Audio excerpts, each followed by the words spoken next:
ভারত সরকার আমাদের চরমপন্থী বলতে চায়। আমি ভারত সরকারকে বিনয়ের সঙ্গে বলতে চাই, বাংলাদেশের পক্ষে আমরা সবাই চরমপন্থী। ভারতীয় আধিপত্যবাদের বিরুদ্ধে আমরা সবাই চরমপন্থী। বাংলাদেশের জিহাদি হাদি দরদিরা ভারতকে চোখ রাঙাচ্ছে, বলছে বাংলাদেশের পক্ষে আমরা সবাই চরমপন্থী। কত বড় আস্পর্ধা ভারতকে হুঁশিয়ারি দিচ্ছে। বর্তমানে মোহাম্মদ ইউনূসের অন্তর্বর্তীকালীন সরকারের জামানায় বাংলাদেশে মৌলবাদী এবং জিহাদিদের বাড়বাড়ন্ত কিভাবে হয়েছে তার নতুন করে বলার অপেক্ষা রাখে না। একই সঙ্গে বাংলাদেশের অভ্যন্তরে ভারত বিরোধী মনোভাবও মাথাচাড়া দিয়ে উঠেছে, যার ফলে বাংলাদেশের বিভিন্ন কর্তা ব্যক্তি এবং নেতাদের পক্ষ থেকে ভারত বিরোধী মন্তব্য উঠে আসছে। এরই মধ্যে জানে শেষ হয়ে গিয়েছে জুলাই আন্দোলনের অন্যতম নেতা তথা ইনকিলাব মঞ্চের মুখপাত্র শরীফ ওসমান হাদি। আর তার জানে শেষ হয়ে যাওয়ার খবর উত্তেজনা ছড়িয়েছে বাংলাদেশে। তবে তার থেকেও বড় কথা, ভারতের কিছুটা অংশ বাংলাদেশের মধ্যে দেখিয়ে ম্যাপ প্রকাশ করে বিতর্কের কেন্দ্রে চলে আসা এই ওসমান হাদিকে শহীদ তকমা দিল সে দেশের অন্তর্বর্তী সরকার। শুধু তাই নয়, হাদির জানে শেষ হয়ে যাওয়ার ঘটনায় আগামী শনিবার রাষ্ট্রীয় শোক ঘোষণা করেছে বাংলাদেশের অন্তর্বর্তী সরকারের প্রধান মোহাম্মদ ইউনূস। আর তারপর থেকে অশান্ত বাংলাদেশ। একটি মৃত্যু ঘিরে সোনার বাংলা একেবারে বদলে গিয়েছে রক্তাক্ত বাংলাদেশে। কার্যত গৃহযুদ্ধ শুরু হয়েছে প্রতিবেশী দেশটিতে। 2024-এর অগস্টে আন্দোলনের অন্যতম মুখ ওসমান হাদির মৃত্যু ঘিরে হিংসা ছড়িয়ে পড়েছে বাংলাদেশে। রাস্তায় চলছে আগুন, অবরোধ, এমনই অবস্থা বাংলাদেশে।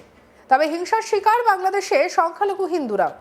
এই ঘটনার প্রতিবাদে বাংলাদেশের জাতীয় গণতান্ত্রিক পার্টির সহ সভাপতি রাশেদ প্রধান প্রতিবাদ মঞ্চে দাঁড়িয়ে ভারতকে হুঁশিয়ারি দিয়ে বলেন, হাদির ওপর যারা হামলা করেছে হিন্দুস্তান তাদের আশ্রয় দিয়েছে, তাদের ফেরত দিতে হবে। তারপরে হিন্দুস্তানি সরকার অফিসিয়াল বিবৃতি দিয়ে বলে, ভারতীয় দূতাবাসে কিছু চরমপন্থী এসেছিল। ভারত সরকার আমাদের চরমপন্থী বলতে চায়। আমি ভারত সরকারকে বিনয়ের সঙ্গে বলতে চাই, বাংলাদেশের পক্ষে আমরা সবাই চরমপন্থী। ভারতীয় আধিপত্যবাদের বিরুদ্ধে আমরা সবাই চরমপন্থী। শহীদ হব, কিন্তু ভারতীয় আধিপত্যবাদের সামনে মাথা নত করব না। আমার ভাই হাদি কথা রেখেছে, আমার ভাই হাদি তার জীবন দিয়েছে, কিন্তু ভারতীয় আধিপত্যবাদের সামনে মাথা নত করেনি। সে যে আদর্শটা রেখে গেছে সেটা সূর্যের মতো জ্বলজ্বল করছে, জ্বলছে। গত পরশুদিন জুলাই ঐক্যের ব্যানারে আমরা ভারতীয় দূতাবাস ঘেরাও করতে আমাদের দাবি ছিল হাসিনাকে ফেরত দিতে হবে। কি বলছেন রাশেদ প্রধান, শুনবো। আমার ভাই হাদি বলেছিল শহীদ হব, কিন্তু ভারতীয় আধিপত্যবাদের সামনে মাথা নত করব না।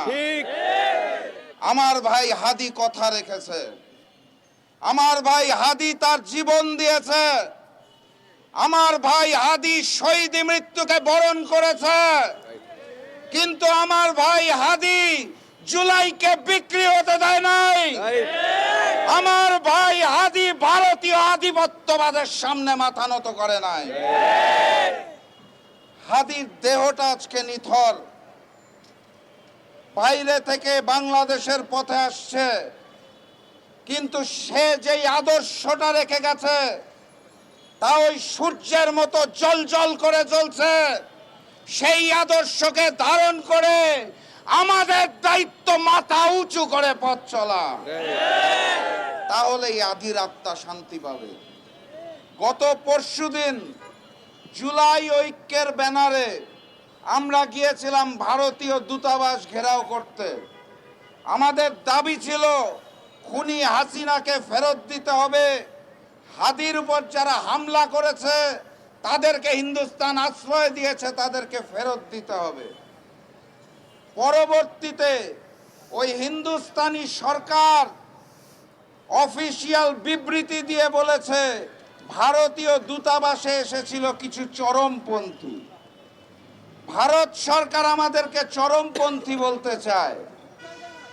আমি ভারত সরকারকে বিনয়ের সাথে বলতে চাই, চরমপন্থী শব্দের অর্থ হচ্ছে কোনো ব্যক্তি অথবা গোষ্ঠী কোনো বিষয় নিয়ে যদি আপোষ না করে, মাথা নত না করে, একরোখা থাকে, তাকে বলা হয় চরমপন্থী। বাংলাদেশের পক্ষে, বাংলাদেশের স্বাধীনতা সার্বভৌমত্বের পক্ষে আমরা সবাই চরমপন্থী।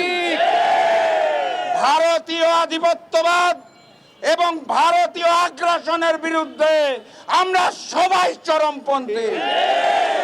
আপনাদের ওই চরমপন্থীকে আমরা গালি হিসেবে নেই না, আমরা সম্মানের সাথে নেই। কারণ আপনাদের জানা থাকা উচিত, হাদি শহীদ হতে পারে, লাখো হাদি ঘরে ঘরে তৈরি হয়েছে বাংলার মাটিতে। ভারতীয় আধিপত্যবাদ এবং আগ্রাসনকে আর মেনে নেওয়া হবে না ইনশাআল্লাহ। ভারতের সেভেন সিস্টার্স হিসেবে পরিচিত উত্তর পূর্বাঞ্চলীয় রাজ্যগুলিকে বিচ্ছিন্ন করার হুমকি দিতে দেখা যায় রাশেদ প্রধানকে। এমন বক্তব্য ভারতের উদ্বেগকে আরও বাড়িয়ে দিয়েছে, বিশেষ করে সেখানে কর্মরত কর্মকর্তাদের নিরাপত্তা নিয়ে। 2024 সালের অগস্টে শেখ হাসিনা সরকারের পতনের পরে চূড়ান্ত অস্থিরতার মধ্যে ঢাকায় অবস্থিত হাই কমিশন থেকে বহু কর্মী এবং পরিবারের সদস্যদের সরিয়ে নেয় ভারত। কেবলমাত্র জরুরি কর্মীদের সেখানে রাখা হয়েছে। আর এরপরে দুদেশের কূটনৈতিক সম্পর্কে উত্থান পতন অব্যাহত। রাশেদ প্রধান সম্প্রতি বলেছেন যে সেভেন সিস্টার্স স্বাধীন করে ভারতের ঋণ শোধ করতে চায়। কি বলেছেন রাশেদ প্রধান, শুনব। হাসিনাকে ফেরতের দাবিতে আমার দল জাকপার পক্ষ থেকে ভারতীয় দূতাবাস ঘেরাও করতে এসেছিলাম। সেদিন বাড্ডার মোড়ে আমাদেরকে পুলিশ থামিয়ে দিয়েছিল। আজকে আরো বহুদূর এগিয়ে এসেছি, পরের বার এখানে থামবো না, ভারতীয় দূতাবাসে ঢুকে যাব ইনশাআল্লাহ। সর্বপ্রথম বলতে চাই, আমার দেশে থেকে, আমার দেশে খেয়ে, আমার দেশে জীবিকা নির্বাহ করা এইখানে উপস্থিত সকল মিডিয়াকে, সেদিন জাকপার ঘেরাও কর্মসূচি ভারতীয় পত্রিকায় ছবি সহ নিউজ এসেছিল। বাংলাদেশের জাতীয় দৈনিক দুইটা ব্যতীত কেউ ছাপতে সাহস পায় না। দুইটা ন্যাশনাল টেলিভিশন ছাড়া কেউ ফুটেজ দেখানোর সাহস পায় নাই। বাংলাদেশের মিডিয়াকে বলতে চাই, বাংলাদেশে থেকে বাংলাদেশে ভারতের গোলামি আমরা মেনে নেব না। এরপর বলতে চাই বাংলাদেশের রাজনৈতিক দলগুলোকে, আপনারা মনে করেন ক্ষমতায় থাকতে হলে বোধহয় ওই হিন্দুস্তানের বন্ধুত্ব অগাস্ট মাসে প্রমাণ করছে এই বাংলাদেশে ভারতীয় আধিপত্যবাদ চলবে না, চলতে দেওয়া হবে না। অতএব যারা নতুন করে নরেন্দ্র মোদী আর হিন্দুস্তানের সাথে বন্ধুত্ব করতে চাইছেন, সেই বড় দলকে বলতে চাই, নতুন জালেম হবেন না। বাংলার পবিত্র মাটিতে ভারতীয় আধিপত্যবাদ চলবে না। সঙ্গে রাখুন আজ তাক বাংলার ইউটিউব চ্যানেলকে লাইক, কমেন্ট, শেয়ার, সাবস্ক্রাইব করতে ভুলবেন না।